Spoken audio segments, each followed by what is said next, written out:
Hi, good morning, Hernandez students. It's Mrs. H once again, and this is the presentation number 2 for our IB Community Project Kickoff. We're so excited to be able to begin the IB Community Project this year. Again, this is an independent project that IB requires of all IB students during their 8th grade year. And so you have the opportunity of using all those skills that you've learned during your 6th grade and your 7th grade year.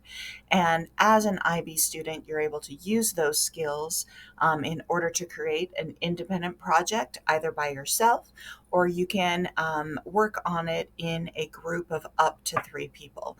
So we'll talk a little bit more about that today. The project starts now in December and then runs through the end of April. And so we'll get going on that for today. And for today, we're going to talk a little bit about the IB design cycle. And most of you students have seen the IB design cycle in your other IB classes. And so we'll talk about that because the IB design cycle is actually the foundation of the IB community project. And so this should look familiar to you. This is the IB design cycle logo or graphic that explains a little bit about what the design cycle is. And for this, the design cycle actually is perfect for your IB community project because in here it gives you the opportunity to explore a problem and to create the solution. And then the way that the design cycle is set up, you're able to go throughout the steps in order to do that. And so this first section here is called Inquiring and Analyzing. This is where you do all your research and you try to decide what your passion is, what your project's going to be, and you do the research to whether you can actually do it. If it's a doable project. And once you've decided and narrowed down what you're going to do for your project, the next step is you will be developing ideas for your project. Okay. This is how am I going to do this? And with the IB Community Project Handbook, on pages, I believe it's pages 14 and 15, we have the timeline and we also have a checklist for you. And so you don't just have to come up with the ideas on your own of what to do along each of the days or the weeks of the project, but it's actually laid out for you. So that's kind of cool. Then you create the solution. You're going to decide what you are going to do. This is the action step for your project. And so with this, say for example, for your project, you want to be able to help the community. And say your project's going to be to go and pick up trash in the local park. So you've inquired and you've analyzed, you've looked, you've decided the local park that you want to work with. Developing ideas, this is where you come up with, well, maybe I'll choose a couple of different dates. Maybe over spring break, I'll go and clean up the park. Maybe I can also have some of my family members, some of my friends. If you're doing a group project, you could do this together. Developing ideas, that's the area of where you write down all the ideas of what you're going to do and when you're going to do it. Creating the solution, this is the action of your project. So this is when you actually go and you clean up trash. And I would also say take pictures, document it, because when you present your project, you know that this is my project. I decided to help make the community a better place by cleaning up my local park. And then you're able to show those pictures. By the way, this is what it looked like before. This is what it looks like after we did our action. Okay, and then at the very end, you're going to have an evaluating step, just to tell everybody how it went. How smoothly did it go? Did you come up with your idea pretty quickly? Did it take you a while? How well did you plan? What maybe did you do well? Maybe what could you have done a little bit better? And then action. How was it? How did it feel to go in and to be able to help just a little piece to make our community a little bit better. And all that's going to be part of the evaluating. But notice each of the arrows in each of the sections, they go both ways. And so really you don't have to start here and then move through. You might find your idea. You might do it immediately. You might go back and say, you know what?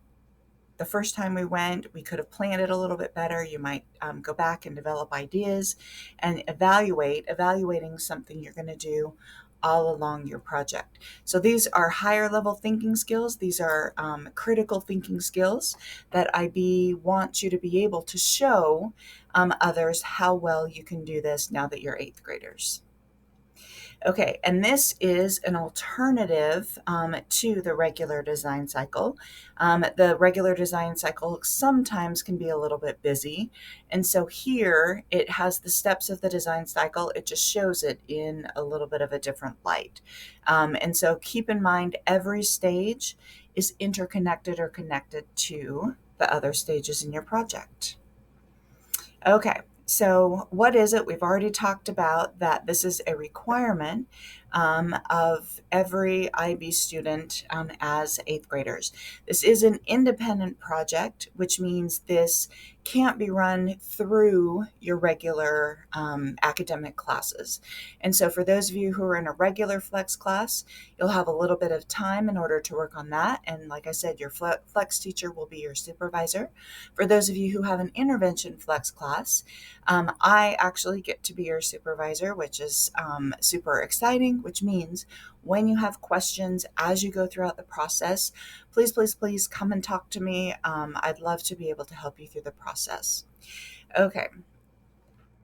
And last time we discussed that if you link your IB community project to one of your passions, something about which you're really passionate, you'll be able to enjoy it more. You'll be more motivated to complete it.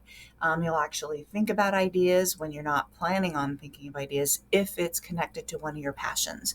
So as this video plays, pay attention to what he's saying, and as he's talking, think about those things, and maybe you can even write down several of those things that are your passions. How do you figure out exactly what it is in life that you are passionate about? And I asked that question, one, because it's the topic of a lot of emails that I've gotten over the last several weeks and months, but two, because this has a huge impact on the charisma that you exude when you are making a first impression. Because I can give you all of the perfect tips to make a great smile, how to hold eye contact, but if when you get asked that question, what do you do? And you don't have a hobby that you're really engaged in, and you don't love your work, and all that you can muster is, I'm an accountant. It doesn't matter any of that body language stuff. That is going to get sub-communicated. The fact that you are not engaged and excited about your life and what you spend your time doing comes through loud and clear. So figuring out the things that you're passionate about and incorporating them into your life, either professionally or just as a hobby, is a critical part of being charismatic. So what I want to offer you today is an actionable thing that you can do. Get a piece of paper, write it down. I've got 4 questions for you that will help you to identify the type of things that you need to be engaging with more in your life, because these things are your passions and these are going to attract people to you when you talk about them. So here's the first question. The first question is, what can you spend your time doing that when you're doing it, you lose track of yourself and you lose track of time? Maybe it just turns out that it's 3:30 in the morning and you just open your eyes, you're like, how the heck did I spend the last 8 hours doing this thing? Go ahead and write a list of things down. And don't be judgmental here. If the answer, one of them, is video games, go ahead and write this down. We're not trying to find something that's commercially viable. We're trying to find the things that take you into flow. Because if you're in flow, that means that you are so hyper engaged with that thing that you care, you're passionate, right? So that's very important. Number 1, what makes you lose track of time and yourself? Number 2, what sort of activities in your life do you spend money to participate in? And I know that for me, one of the things was, and this didn't seem very important at the time, but I was going out all the time. I was going to bars, I was paying covers, I was paying taxis. If you'd looked at my bank statements, a huge percentage of my money was in going to places where I could meet people, interact, and maybe meet a girl that I liked, right? So that was something that I was hyper engaged in. Think to your own life. What sort of events do you spend your own hard-earned money to participate in? That means that you care enough to invest. The third question, what area of your life do you fear judgment in? Right? Is there an area where you have a backlog of work, whether it's songs or poems or any piece of art or business or whatever it is, that you're afraid to share with other people for fear of being judged? This means that you care about it tremendously. It's core to your identity, and so you will work hard to be excellent at it. When I look back at my own life, writing was the clear winner. Ever since I was a kid, I've been writing, I've been taking creative writing classes every chance I got, but I was very scared to publish in any sort of school newspaper or blog or anything. And that was because it was core to who I am, right? If somebody didn't like my writing, I thought that would tear me apart. Of course, that's not the case, but look for that area. What are those things that you're afraid to share? That means that it is really important to you, and you'll work to be good at it. And of course, number 4, what makes your heart race, right? What things in your life do you have that when you engage in that activity, your heart rate literally elevates? And as I look back on my own life, one of the very clear things for me was social interaction. I was a very shy kid.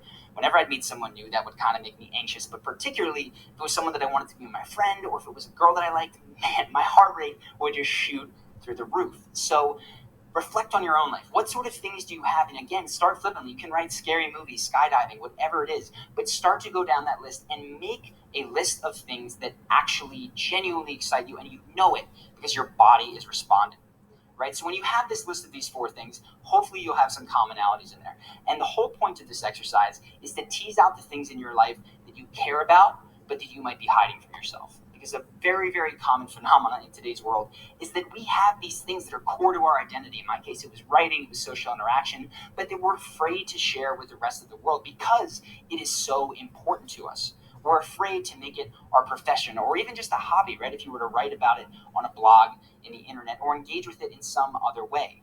So go through this list, right? See if there are commonalities, things that are so important to you, things that you legitimately care about that you can get more involved in. And the reason is not just for yourself, because of course that's going to improve your quality of life, but when you meet other people, you need to bring an enthusiasm and an energy to that question, what do you do?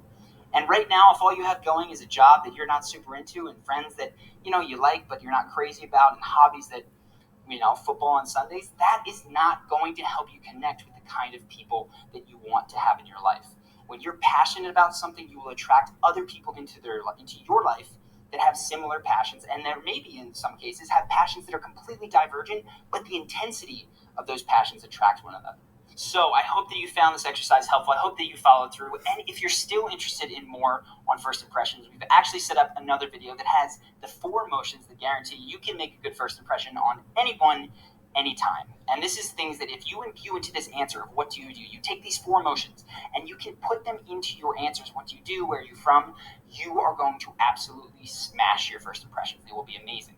So if you want to see what those 4 emotions are, go ahead, click the link that'll pop up here. It's going to take you to another page where you can submit your email, and then you will get that video. Of course, if you found this helpful, please below comment, what did you find in your answers? I'm very, very curious to see, and hold yourself accountable to following through in some way. If you have any questions, feel free to write those in the comments. I'm going to be alternating between charisma breakdowns and videos like this where I answer viewer questions.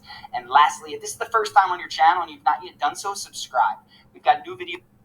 Okay, so we're going to end it there. I hope that you guys, as he was talking, are reflecting on what you're passionate about. Okay, those things that you will do no matter what time of day it is, those things that you do that you lose track of time, where do you spend your hard-earned money? He had a lot of really, really good ideas about exercises you can do in order to narrow down those things about which you're passionate. And hopefully you were able to, in your mind, think of 2 or 3 areas about which you're passionate. And then based on that, you can narrow that down to see if you can turn that into your IB community project. How do you figure out exactly what it is in? Okay, so let's get to our next slide. Okay, and on this, it just says exactly what we were talking about. What do you do that makes you lose track of time? What do you spend your money on that you do? Where do you fear judgment? What do you do that you're nervous about?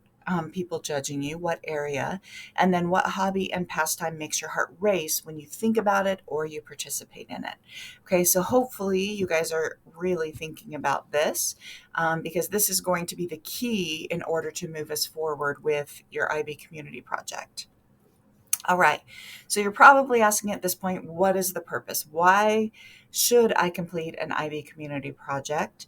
And like we talked about, this is your opportunity to show and apply those skills and knowledge you've acquired throughout your time at Hernandez. This also gives you the opportunity as an IB World student to engage with your community and in some little way help to make it a better place. This is your opportunity to generate new insights. How many of you have participated in something that made you look at yourself in a different way? Or maybe you had a talent in an area that you didn't know. It also, hopefully, will help you to be able to do, like it says on the very bottom, to do an in-depth investigation. And then at the very end, you're able to communicate your findings about your passion and your community project. All right, so there are 4 different types of community projects, and you can either do one of these 4 or sometimes projects combine. So for example, the first one is direct service. Direct service means you're helping someone directly. Examples, you're reading stories to children, you're volunteering at a nursing home. Okay. The second type is indirect service.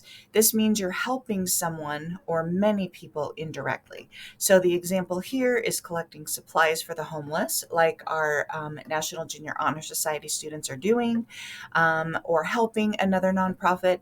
I know that one of our SPED teachers, Mrs. Stringer, she and her daughter are collecting things for an animal shelter. So they're collecting blankets and they're collecting sheets and they're collecting other things that as it gets colder, animal shelters will use for their pets, their dogs, their cats, their other animals that are there. And really, each of those are projects in and of themselves, like collecting supplies for the homeless. That is an entire community project. Collecting supplies for an animal shelter, that is an entire community project. This one, reading stories to children, seems like a simple idea. That is an entire community project. So to me, when you're thinking about, number one, your passion, things about which you're passionate, and number two, make it doable. Don't make it huge. You don't have to change the entire world. You're just helping the world in your sphere to be a little bit better. The third type of community projects are listed under the category of advocacy. So this is where you raise awareness for an issue, creating or innovating as well. So this one would be building something that would help an issue. For example, we had a student a couple years ago that decided they wanted to work with wood, and they built some birdhouses. That was an entire community project. The other one is calling others to action. We had a student a few years ago who felt very passionate about researching and helping others to know the dangers of human trafficking. And so she created a website that just had information. It had links to national organizations that helped with it. It had links to local law enforcement. And it just had statistics of human trafficking and the dangers of it and the signs of it and what you need to watch for. So to me, that would be an advocacy type of project. And then the last type of project is a research project. And this is learning more about a topic that you're passionate about. And then all you do is inform others about the importance of your choice. For example, we had, again, from a few years ago, we had one student who knew that he wanted to go into the military. And for him, his entire IB community project was on the branches of the military, how long they'd been around, what they expect of service members that are in each of the branches.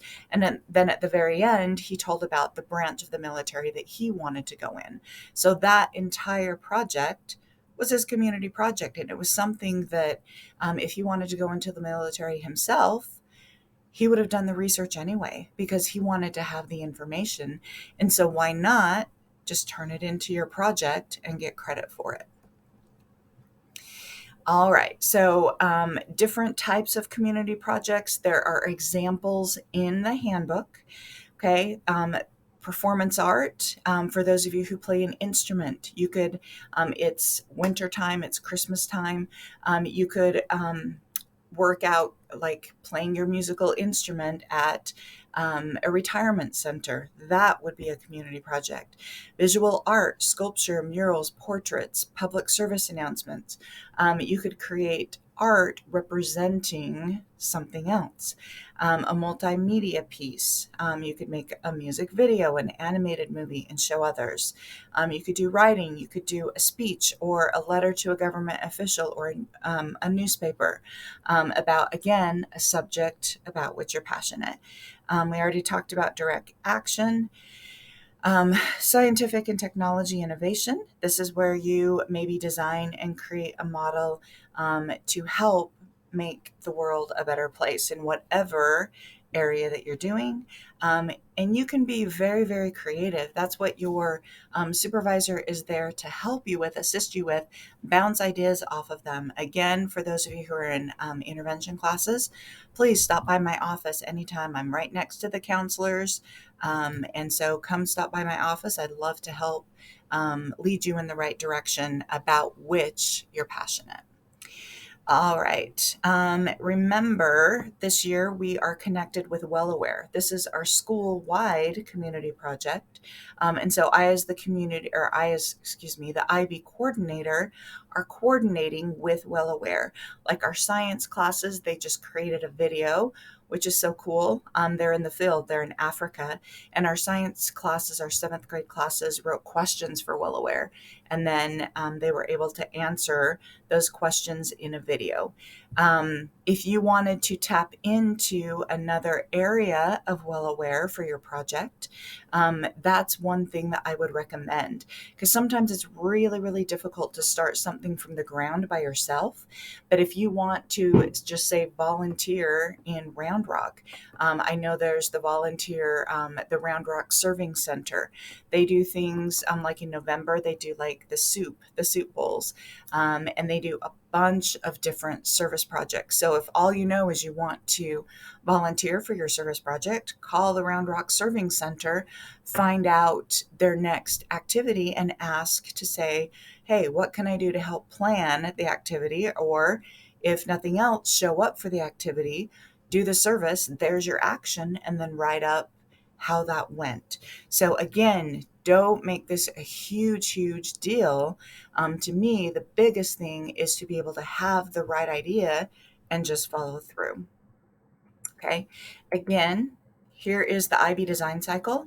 This is all, or this is also in your handbook. And I keep mentioning the handbook. The handbook's in a couple different places. I know that your teachers have access to the handbook. Also, if you go on the Hernandez website, if you just click at the very top, there's IB, the handbook's right there for you. And I'll also keep sending it out in the Hernandez Happening newsletter that goes out to all the parents and all the community as well. So you should be able to get the handbook in many, many different instances. Okay, this is the table of contents right here. And this, I can make this also, this presentation, this Google slide presentation available. And it's also linked here, the digital copy of the handbook. This is what I was talking about. So in the black section, this is where it's explaining each of the parts of the project. Also here, there's 100 ideas for community projects. So look at those ideas and say, for example, if you don't know exactly what you want to do, look at the ideas and see there's 100 different things that you could do.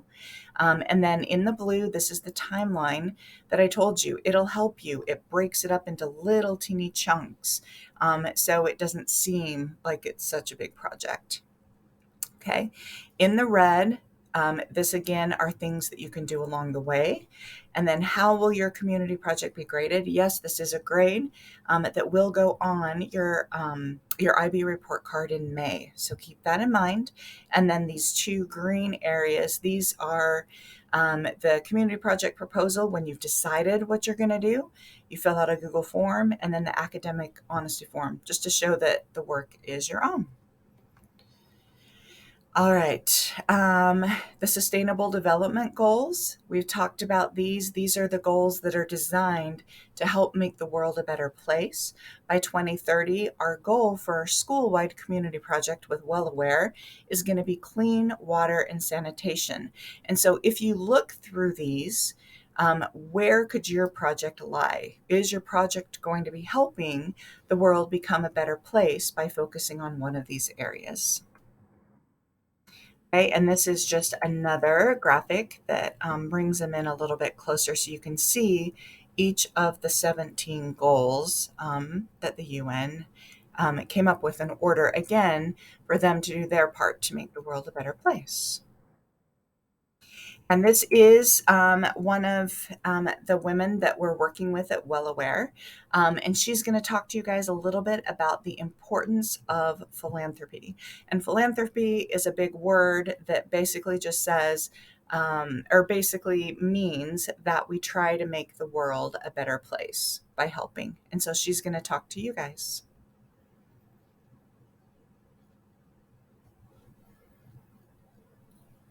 Hi, Hernandez 8th graders. I'm Anna, and I work in development at WellAware. Development is a lot of things, but mainly it's fundraising, marketing, communications, basically anything that helps to promote and grow our organization.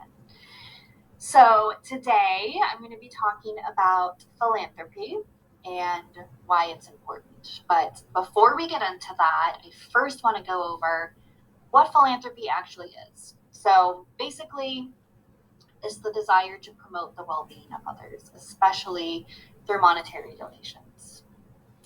Now, why is it important? Why is philanthropy important? I'm going to tell you 3 reasons why. So, first, philanthropy is important because it provides opportunities.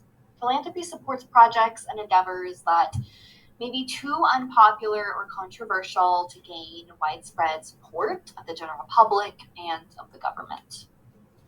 Second, philanthropy supports underfunded causes. So, like I said before, governments can't really support the needs of every single cause, usually because of budget restraints and other political reasons. So that creates a gap where support is needed. Philanthropic individuals can help fill in those gaps by supporting causes and organizations that don't use government funding. So without philanthropy, many societal needs would go unmet. Last, philanthropy really helps you learn more about the world. So there's really more to it than just throwing money at a cause, right? People who are truly engaged with philanthropy are committed to learning more about the world and experiencing new things. So this really broadens a person's perspective and fuels their passion. So, for us at WellAware, we work in East Africa. So, before I worked for WellAware, I didn't really know much about East Africa or Kenya and Tanzania, where we primarily work. So working for WellAware and being in that philanthropic mindset has really helped to broaden my knowledge and, learn more about a lot of different cultures and different people and how they live, and really, why this need for clean water is so prevalent, especially in East Africa. So it's important for you to engage in something that you're passionate about, because it could really be up to you to help further a mission and spread awareness. So if you're passionate about something, and I know everybody is, then go do something about it. Talk to your friends, your family, raise awareness, donate what you can, volunteer. These are all things that you can personally do to be philanthropic. Thank you guys. You guys are doing amazing work, and we're so happy to be partnered with you this year. Please let your teacher know if you have any questions at all. I am more than happy to talk more with you guys. Thank you so much. All right. So again, we are so excited to be partnered with Well Aware, and everything that we are doing to try to spread the word of the importance of clean water, and about their mission. So again, we as Hernandez Middle School may not be able to do everything on our own, but us partnering with Well Aware, helping their mission, advocacy, we're trying to spread awareness of what they are doing, in order to make the world a better place with clean water. And so you, as Hernandez students, you are part of that as well. And they're excited that our eighth graders are going to be working on their IB community projects this year. Again, she talked about the importance of working in areas that maybe can't get government funding, but she said it is more than money. It's about spreading the word, and it's about helping in your area of influence, which is what we're asking our eighth graders to do. All Hi, Hernandez. right. So this is the time where you start brainstorming ideas for possible IB community projects. So look around your neighborhood, your city, your state, your country, for problems that you see. How can you help? What solutions could work? Is there a cause or a subject about which you're passionate? Again, not everything has to be a problem.